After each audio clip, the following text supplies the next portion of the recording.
Okay. Hello and welcome to DCTP.tv from the Republic 2017 in Berlin. My name is Philipp Banse, and we'll talk now a little bit about the US drone program. And welcome to my two guests. Lisa Ling, welcome. You worked in the US military and you were involved in the drone program. Yes, I was. Welcome. And Pratap Chatterjee, you're an activist, journalist, researcher for Corp Watch, a Berkeley-based NGO. And before we get to you and your experience, what you did in the drone program and why you switched to the other side, Pratap, just bring us up to speed. What is the American US drone program? So when people talk about drones, they think normally about two things. One is they think about the hobbyist drone, the kind of drone you can put up in the air, put a little camera on, and you can see your friends down below, or you can film some beautiful scenery or some such thing. So that's the conventional consumer drones, right? And then there's the military drones, and we know about that because it's been in the media, because that drone program is used to kill people, right? So the US military says they kill terrorists when they find them, and that this is the best and most precise kind of warfare tool you could find, because it only kills bad people, and innocent people don't die. And so what my research has shown, and I think the research of a lot of activists, is that in fact many innocent people die. And this is something I've personally experienced, because I've been to Pakistan, and I've met with families of people who were killed, but more so I filmed a young man by the name of Tariq Aziz, and after I filmed him, 3 days later the CIA killed him. So I actually know people who've been injured with the drone. So that made me think a lot more about this technology, and I thought, why is it that when I met this young man, whom the US military claims, that they claim they only kill people when they can't find them, they're terrorists who are the worst of the world and cannot be captured. And I thought, well, this is really strange. I met this young man in Islamabad. We went to a conference together, like republica, it was about drones. We went to protest together. How is it possible the US military couldn't find him in the same way I did and meet him in public? So the answer, I think, I discovered after a lot of research, is really because of the kind of technology they use and they believe in. So the military program is not, when we talk about drones, it's not just about a plane in the sky that takes photographs. There's actually a giant network system with bases here in Germany, in Ramstein, with bases in Korea, in Hawaii, in California, in Kansas, all over the world. And the computer system is called the Distributed Common Ground System. That's what Lisa worked on. Now, the drone itself is merely one element of it. And there's a commander by the name of David Deptula, and what he says is when we talk about drones, we're actually talking about a piece of fiberglass in the sky, which is a platform for sensors. And really, the targeted killing program is that data that is collected in this giant computer system. That's really the drone program, not really just the machine in the sky. The machine in the sky is not any different from the consumer drone. But what happens in the targeted killing program is they take that data, they analyze it, and they use it to make judgments as to who to kill. Now, for example, communication data, which telephones, mobile so telephones are telephones, they use video, they use thermal imagery, they use radar, they do 3D imaging, and essentially there are tens of thousands of people who are involved in this program. Each drone has a crew, each drone patrol has a crew of about 180, a Predator. It's a global hawk, there's 500 people. So many people work together in looking at the pictures, the phone data, and they try and figure out who's a terrorist and who's not a terrorist. Now, what's really important to understand is who is doing that work. And the person who's doing that is typically an American soldier. And an American soldier, an enlisted soldier, generally is aged 18 to 24, straight out of high school, they haven't gone to college, they get some training, they go to boot camp, and then they're given a piece of technology, and they say, with this technology, you can see the enemy, and with this technology, you can kill them. But unfortunately, of course, if you're a young soldier, a young person from somewhere in America, you know nothing about Pakistan or Yemen, you don't actually know what to do. So the military has created a system by which they help you find terrorists, right? And so they have algorithms that help point a camera and show you what they think is a terrorist. And then you are supposed to report on those people, and then if the commander gives you the order, you push the button and kill them. But the thing is, you have to depend on that technology. Since you actually don't speak the language, you don't know their phone numbers, you rely on the computer pointing the camera in the right place.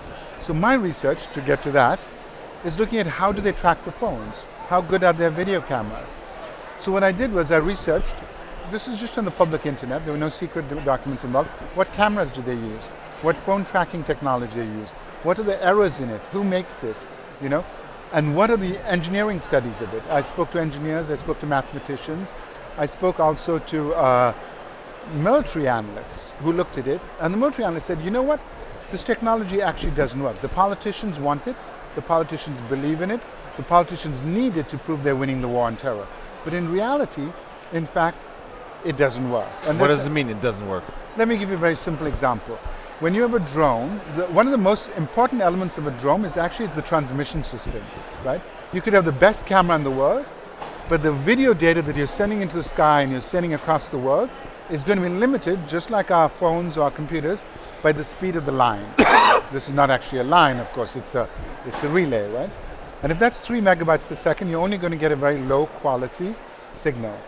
And so when you watch something on the ground, what my research shows, this is US military standard technology, is they can only make out individuals as blobs, right? No, they cannot recognize whether you're a man or woman or your exact name. That's not possible. So then what they do is they add a second technology to it. So they try to find your phone. They say, well, if I think that's Philip or Lisa, well, is their phone number there? So the assumption is that, of course, since our phones know where we are, of course the military can find out who we are. But that again is another mistake that people make. People assume that a phone is something like magic, right? That it can be found automatically, but that's not true. A phone is actually just a radio. It sends a message in a circle. In order to find the phone, you need to actually have 3 places to locate it and create a triangle, what's called triangulation or trilateration, to locate the phone. And those 3 places from which you observe, you need to know where those 3 objects are. But if it's a drone and it's flying and it's at an angle, it has interference because the GPS signal has drift. In fact, rather than seeing me, they might see you, or they might see the person over there. Now, all of this data, all of these have been mapped by engineers, and they have shown what are called the error ellipses. So the engineers know that in fact it is not possible to find a person. You can calculate the probability of a person being somewhere, but you cannot calculate the exact position. That's not possible with the technology we have. Okay. Lisa, you worked in this drone program. Please describe what did you do there? Well, I basically can't really describe what I did there because, I like my freedom very much. But what I can say is that what's missing in the conversation is humanity. We're not talking about that. All of us have used our GPS and tried to get to some sort of a restaurant or a hotel and realized that our GPS took us to the wrong spot, right? I mean, it's happened to all of us at one time or another. But if you're looking for an ice cream cone, that's one thing, and it's okay to have that little bit of inaccuracy. But when you're talking about human lives from people all over the world, then it's not okay to have that kind of inaccuracy. And we need to talk about, is this the way that we want to prosecute a war? Because we're calling this a war on terror, which is a war on an idea, and yet drones, by their very nature, a device that hangs out over your head, right? And you don't know when it's going to drop ordnance on you, your mother, your father, your sisters, your brothers, your house, which is known as a compound, right? You don't know when a piece of ordnance is going to drop out of it and kill someone you love. And to me, that's terror. That's terror, and we can't fight a war on terror with more terror. It's not a winning strategy. Especially since there's no due process, no nothing. Just someone in the U.S. government decides, it's not the U.S. government. See, this is a global issue, right? You got to talk about bases all over the world. And a lot of people want to separate things like, it's like if you take a rifle away from a battalion, right? That doesn't make them any less of a battalion. So basically this whole system, my tax dollars that I pay in the US every year goes to finance this system. I'm complicit. I'm complicit in that way too. If you have a base and there are different transmission lines or different means of transmission Rammstein, for that example. that end up basically with some dead child in a foreign country, your country's complicit. And Lisa, you left the military obviously after several years within the drone program, and now you're part of an NGO outside the military. What made you leave the military? Well, my term was over. So, but what happened was I was handed an award. And you can see about this on the 18th. The film is going to come out. It's called National Bird. And myself and two other drone whistleblowers, we basically tell our story and share our experience of what it was like in the drone program. And for me, I needed to go to Afghanistan and meet people and see them on the ground because, technology is never going to solve the problems of humanity. And for us to depend on it to do so is wrong. And I can understand that you cannot talk specifically about what you did in the drone program, but what really interests me is how much did you know about the consequences your work had? Like, you were part of the system, and what could you know about what happens in the end? So the difference between the drone program, so I've been deployed overseas. I've been to a combat zone. I've done the whole war thing. I was in the Army and I was also in the Air Force. And what I know is when I joined up in 91, what I learned was that I may have to defend myself or someone else and using a weapon. Drones didn't exist when I joined up. So I ask myself when I'm on this side of the world and these drones are killing on the other side of the world, what exactly am I defending? Okay. What exactly are we defending? But you did know what those drones were doing. You did know what those... I knew what drones were doing, but was it the drones that my system was connected to? There's no feedback, right? So I can't say that I typed in this word into a computer or what have you, and that ended up in this exact individual in this exact country dying. No one in my worldview knows that. But you knew that you were a part of the system. I knew that I was a part of a system. And how... that was prosecuting a war. Yeah. What I didn't understand and what I learned by going to the people on the ground and talking to them, what I didn't think about, what is not discussed behind all of those closed doors, is that when they use the word compound, or I use the word compound, that when you actually go to Afghanistan and realize that culturally they have walls outside their house, they like to keep their gardens private, then you realize that that's not a compound, that's a family home. But you could have known it while being in the drone program, right? I did not go out and say, I want to join the drone program, I want to kill people on the other side of the world, I want to participate in this. It wasn't like that. It was just like the way that we've adopted this familiarity or this almost okayness. When I got out of the military, somebody walked up to me and said, "Wow, isn't it great? Drones save lives." I believe that, and everybody I know believed that. We believed that that was true. Having traveled overseas, having met people that lived under drones, having experienced having helicopters and military vehicles fly over me at any given time, I understand more now than I did then. Pratap, what are your thoughts about, you described the system, which is a global system. Many people are working within the system to make it work, not like specifically typing in a word and knowing, well, this drone bomb may kill people, but they are part of the system and make the system work. And do you think those people working in the system are knowing what they are contributing to?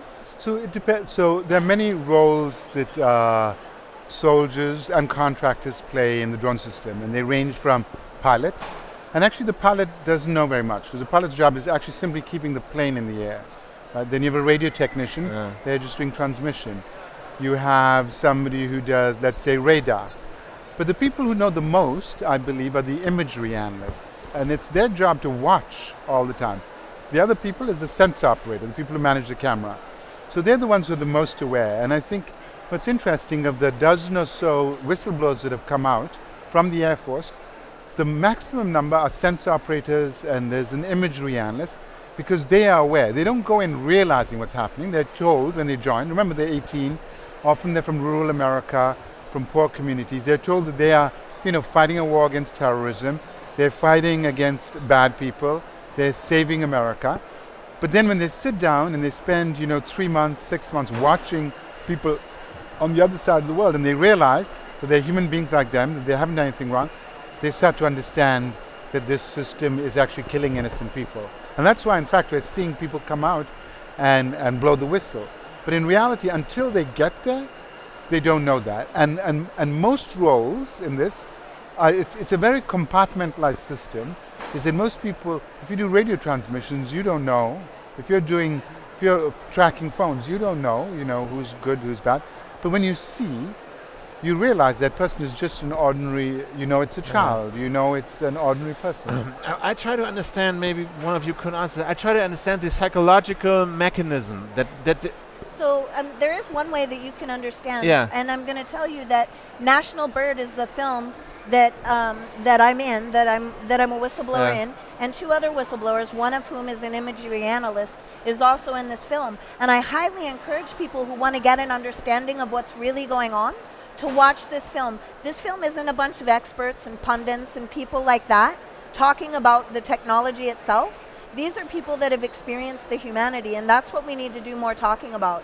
How much power does the person who's watching those images have in the whole scheme of things? How much power does the person who is, paying taxes have in changing things? What we need to start looking at is all of our complicity, right? Yeah, but and we're not going to be able to close down a base because people's jobs depend on it, because people feed their families by the employment of being at that base. But what happened when drones, they used to be Overwatch. So they used to watch over service members on the ground, right? Sitting there and, wow, there's somebody planning an IED, this could kill these people, maybe we need to tell these people to go left instead of right, and keeping them out of harm's way.